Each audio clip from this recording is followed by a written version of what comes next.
Alright, let's talk about money. Everyone's favorite topic in real life and here in CSR2 too.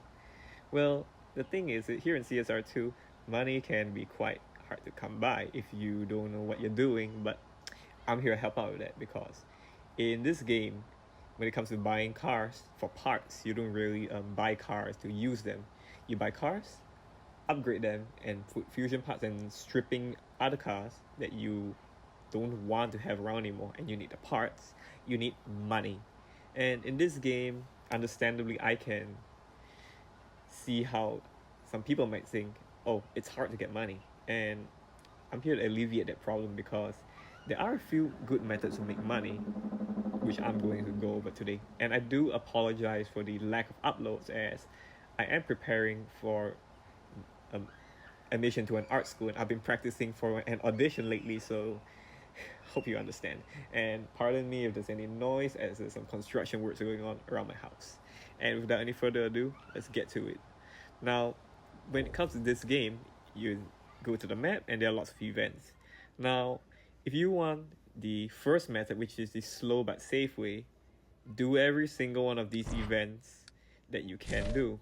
As long as you have a car that can be entered, get it done. They all pay about 10 grand and you can do them.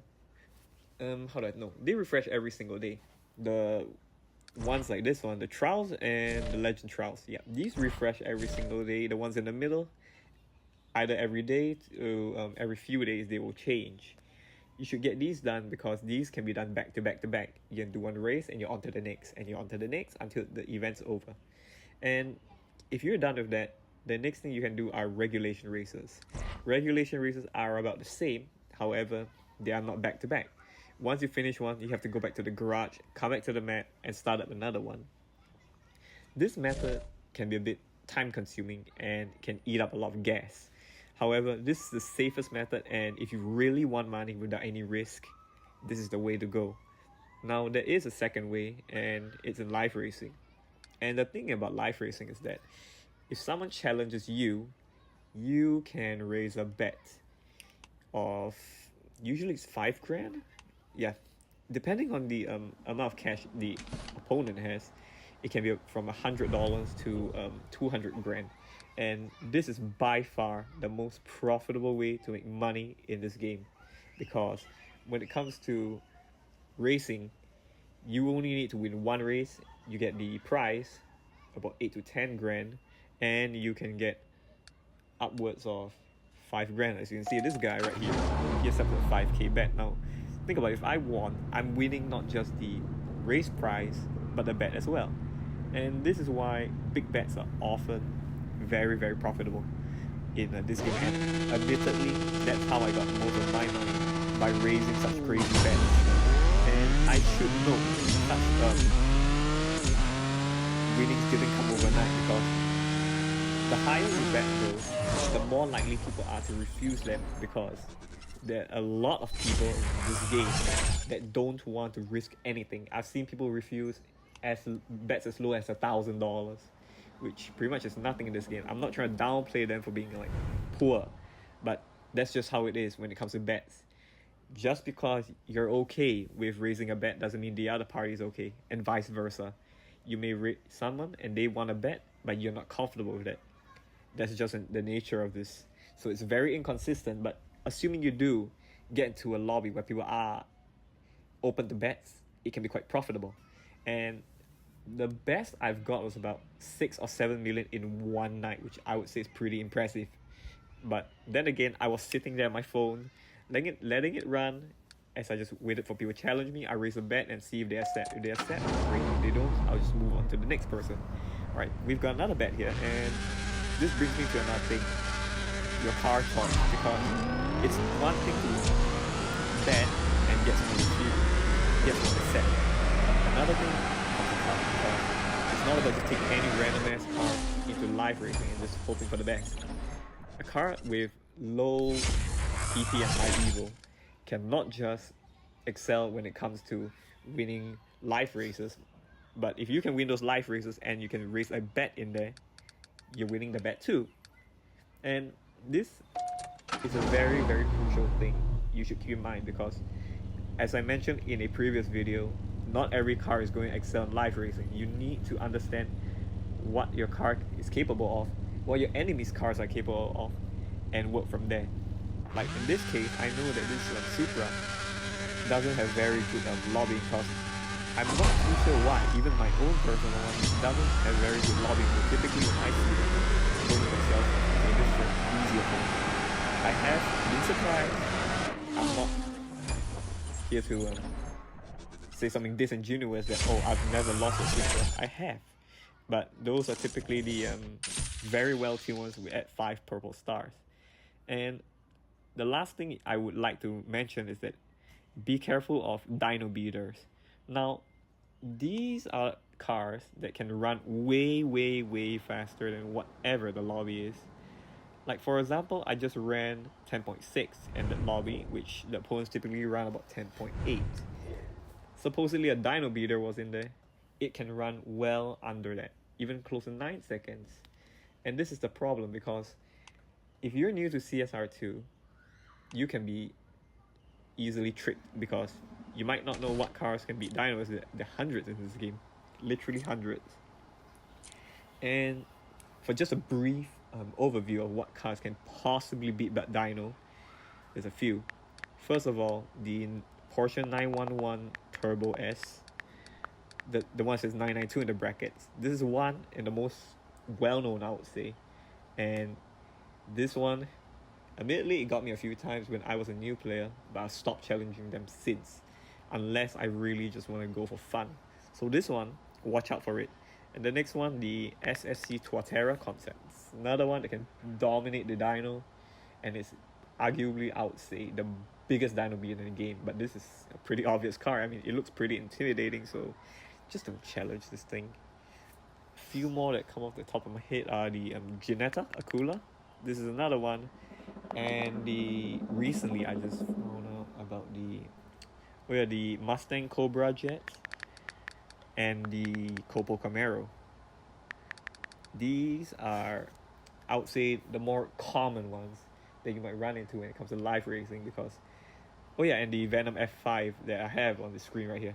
This, the Concept, the Gold Star, Purple Star, and the Roadster. These can beat dyno too if you tune them wrongly. But either way, they can just dominate dynos. So yeah, watch out for those. And the other thing is that please just don't raise bets willy-nilly. As I said just now, observe what cars your opponents are driving, because if they drive something that has lower PP and a higher EVO than you, they're squeezing up more performance, and as such they're going to win. It's not always the case, but just to be on the safe side, make sure you know what your opponents can possibly run and make sure your car can run about that or even faster. And the last thing I want to know about making money is that there is a third method, which please don't use this, and it's in the store. If you go to the store and you tap all the way to the right, you can buy cash. Don't, for the love of God, buy these, because let's assume I buy the most expensive one, $100 for 12 million. On paper, 12 million may sound like a lot, but CSR2 is not one of those games, because a tier 5 car can cost about 6 million to upgrade fully. 6 million. And I'm not trying to intimidate people, but that's just how it is. Cars are really expensive to upgrade in this game. And the Prestige Cup car that's ongoing right now, this one can cost about 3 million, it's tier 4. So you need to understand that cash goes by really quick in this game. So don't buy cash. I'd rather everybody just play the game naturally and earn cash that way.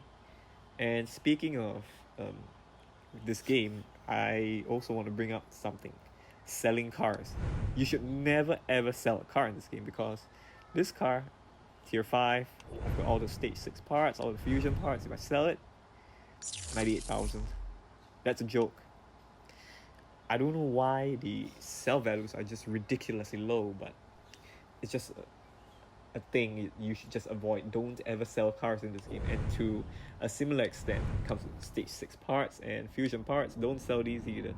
I mean, for tier 5 stage 6 you get 2,700. It's nothing. you could do a regulation race and get 10,000. It's just a joke. Now there is one more method to make money, and that's in the rare imports with a tier 1 car, because rightfully, if you open the parts crates enough, you get stage 6 part. But for tier 1 cars, they don't have any stage 6 parts. So you come over here, you can see the loyalty is 200,000. Now I have opened this crate twice. It's not because I was interested in the money, I just needed Honda parts back then. But this is a horrible way to make money, because look, 300 keys per pull, multiplied by 5, and that's 1,500 keys you're throwing away. Why I don't recommend this is because, as you can see, for other crates like this, it's 700 keys, and this is for a car that actually matters, the ongoing Elite Tuner's car. I'd rather open this twice and open the other one 5 times, because unless you're going for the parts, I can understand that, but if you're just going for the money, please don't do that. It's a waste of your keys, and keys in this game are very valuable. You may need them if you need to upgrade a car, or to get stage 6 parts or fusions for a particular brand. Say if it's a rare brand like Pininfarina, or they need Radford car. So yes, please don't do that, and just, as I said, focus on racing. Either the slow but safe way of map events, or the risky, fast but inconsistent way in live racing with bets. So I do hope that I've been helpful enough in this guide. If you're interested in more similar videos, I may branch out soon to even other games, please let me know, and I'll see if it fits within my schedule. As I said at the start, I am preparing to resume my education, but in an art school, and it's been a big dream of mine, and I just want to make that dream a reality. So yes, I hope this kind of explains why I haven't been uploading, because remembering a monologue for a character, the script, yeah, it's not as easy as it seems, and I just do hope I get in, as the auditions are in a month, and I just want something that to chase in life. So with that said, all my excuses out of the way, thank you so much for watching, and I'll catch you next time.